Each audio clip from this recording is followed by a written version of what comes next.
Four teams eligible for the playoff in college football, and one of them is in Florida State. Michigan, Washington, Texas, and Bama. And yes, I will atone for my love for Oregon and expecting them to beat Washington in the Pac-12 championship game, perhaps multiple times on today's podcast. So Florida sits there at fifth, and the fan base is justifiably pissed off. And, I get it. I'd be very upset too. It's a Power 5 school that goes undefeated and has two non-conference wins against LSU and then at Florida. So two SEC schools, because there could be a version of a Power 5 13-0 champ that would be playing somebody else from a weaker division, say the Big Ten West. And you would go, well, that's not really anything. And this team didn't play anybody. It's still hard in a Power 5 to end up not ever playing anybody, right? Even Iowa still had to play Penn State.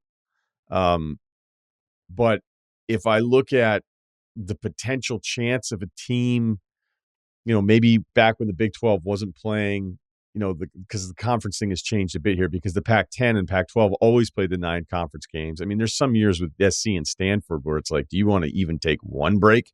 Maybe it'd be a plucky San Jose State team as the 12th game, depending on which year you want to go back historically. The point is this, is that it's not like Florida State is some ACC champ where everybody else stunk and they played 4 awful non-conference opponents. They beat 2 SEC schools. But Jordan Travis is hurt.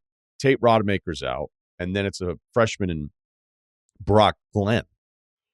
I thought Louisville had a chance to win this game, and Florida State's defense, which statistically is pretty good, but this was dominant, they just destroy him. But the problem for Florida State is you had the quarterback out. Somebody needed to get screwed over here. Right, and I'm going to go over other years of the playoffs here to kind of prove this point here. You had the quarterback issue, but then you also had Bama as the team that Florida State's going up against, and also Texas. And so you couldn't leave Texas out and put Bama in because they had to head. So it really was like just a bunch of different things that were happening here for Florida State. We were like, okay, I can see where they came up with this. I can see what conclusion they came to. Even if I don't really like a Power 5 team that's scheduled tough out of conference, won their conference, and is sitting at home. Here's the thing with college football. I think you always have to remind yourself of this fact. There maybe aren't a ton of facts that can't be debated, but this can't be debated. College football is, by and large, a really stupid fucking sport. I love it. Sometimes I think it's my favorite. And a lot of that was the traveling and getting to go to 60-plus campuses and feeling like each campus identified with their conference, and each conference had something that was identifiable, that when you were watching them play, they were like, they're playing this kind of football, and that's exciting. And I can't wait to see Oklahoma against Florida in the early 2000s in a national championship game. I can't wait to see the Texas-Alabama game. Like, I want to see how different conferences match up against everybody else, and how the people are and their traditions and all these different things, and it's all being destroyed, all right? But that's what I loved about this sport. But if you had to explain the sport to somebody, they'd be like, what do you guys do? Right? Because it's stupid. And it actually used to be more stupid than it is now. Think about it. Back in the day, we used to have all the bowl games that were just bowl games. And then we'd wake up in the newspaper read the newspaper the next day, and we would be told who the national champion was. And sometimes there'd be more than one. Like this isn't that long ago, but it's what they used to do. If you wanted to, you could become like a guy who just decided who number one was. And then teams could be like, hey, Deke Holgate said we were number one 17 years ago. Let's go ahead and claim that one. Just like Alabama did with a bunch of their national championships. You want to know how many Princeton has? They have 28. We've covered this before. Michigan has their 1,000 wins now as a program, most ever. They have a few wins. Again, it's only a few, but there's wins against high school teams that make up those 1,000. So the history has been littered with nonsense in almost every direction that you've gone into. And so even though it was really dumb before, when it was like, wait, is it the AP or the college football writers or the coaches or the UPI or Deke Holgate or some gemologist, the BCS was actually an improvement. And then everybody hated that because it was like, wait, there's this other committee that's bigger than the current playoff committee that we have now, and who's on it? And who's that guy? And he was like in the Air Force, but he just likes college football a lot. But that guy has a vote. The AP has a vote, but they shouldn't have a vote. But the coaches still have a vote. But margin of victory isn't involved because actually that's insensitive to kids. You'd be like, what's the computer? So nobody liked that because ultimately it was only two teams. And Auburn, with Jason Campbell, going back almost 20 years, they got left out. Imagine that. An undefeated SEC school not being in the mix to play for a national championship. So the BCS was a flawed improvement over the previous thing, and the playoff is now a slightly less flawed improvement over what we had with the BCS. College football playoff system, right? This is the 10th year of it. So whenever I hear people say, well, the committee has never done this before, this isn't plate tectonics. It's been around 10 years.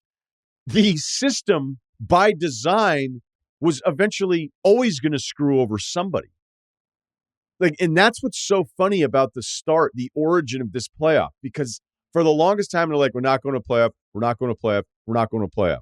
And when they finally switched to this thing, and all the talk was happening probably, 11, 12 years ago, and one of the driving forces of why this change happened is that ultimately, the people that were in charge of college football are like, we're just sick of getting ripped all the time.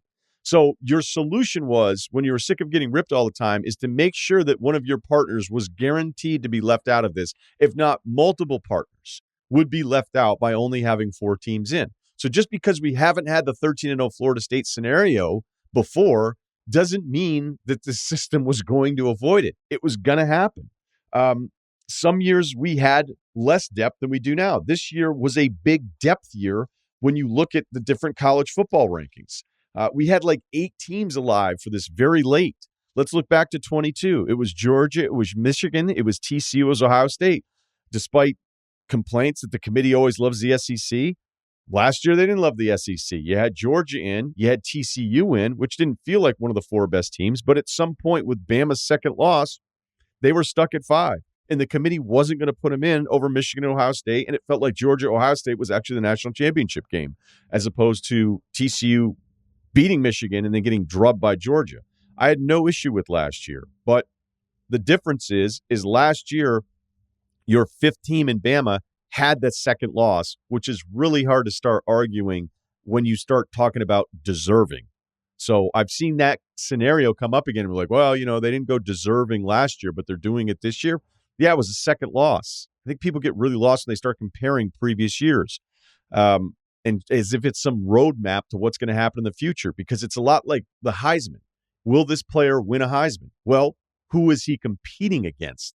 I don't want to hear about the history. I want to know who else could I vote for in this year. It's the same thing with these teams. In 21, Bama goes 12-1, Michigan's 12-1, Georgia's 12-1, Cincinnati gets in as a 13-0. Prior to that, hey, they've never put a group of 5 in. They put it in. I didn't have an issue with it. I have a bigger issue with the group in 5 in general, especially now, because it's like, who are those teams again? It's just not the same product. You know what's funny about the 4-team playoff when it was announced, the people were like, wait, they're just going to leave out one of the Power 5? Why would they even do that?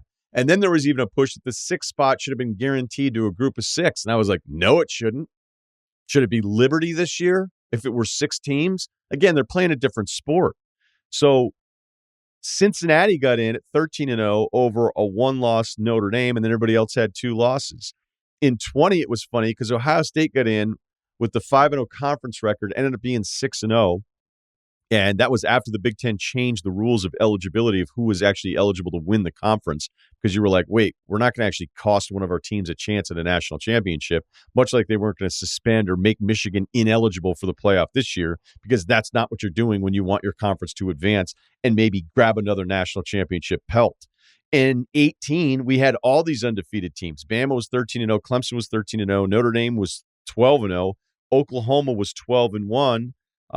And they put in Oklahoma over the other 2-loss Georgia team. They hated Ohio State that year, even though they were 12-1, but they just destroyed them for that Purdue loss, despite beating number 4 Michigan prior to the conference championship game 62-39. So they didn't like Ohio State that year when they've liked them in other years. Again, it's always a moving target, and that's my point. If you think you know what the past is going to predict with how the committee works, it more often than not, you're just going to get, like, if we had kept doing this for 30 years, you'd be like, oh, well, remember when they did that? Or remember when they did that? What happened this year? Just they didn't really have a chance to do it before. This year, the committee with the Bama deal, like, look, it felt a little weird after watching Georgia Bama going, one of these teams actually isn't going to be playing for a national championship. All right, maybe. And I don't like telling Florida State, sorry, you're 13-0 and you're out of it. But I don't know what's going to happen with the 12-team thing is. There's also what we've learned, zero motivation to ever schedule anybody tough out of conference. I don't know if the committee moving forward is going to love the 4th and 5th place Big Ten or SEC school, and that's going to screw up the ACC and Big 12 even more. Look, I'll hear the complaints up until a point, but then when you start talking about conspiracies and that the committee has it out for everybody, look, in the past, the committee actually hasn't liked Bama. In the past, the committee actually hasn't liked Ohio State. In the past, I feel like they got sick of Notre Dame, perhaps, but it's also a different committee every single year. So the committee's approach is always going to be a moving target. And I can't predict what that moving target will be next year because it's entirely different. But the only rule that you should remind yourself of as this plays out in the future of, well, remember when they did this or whatever, the only rule is that there's never really any rules. If you keep reminding yourself of that, you'll be less surprised.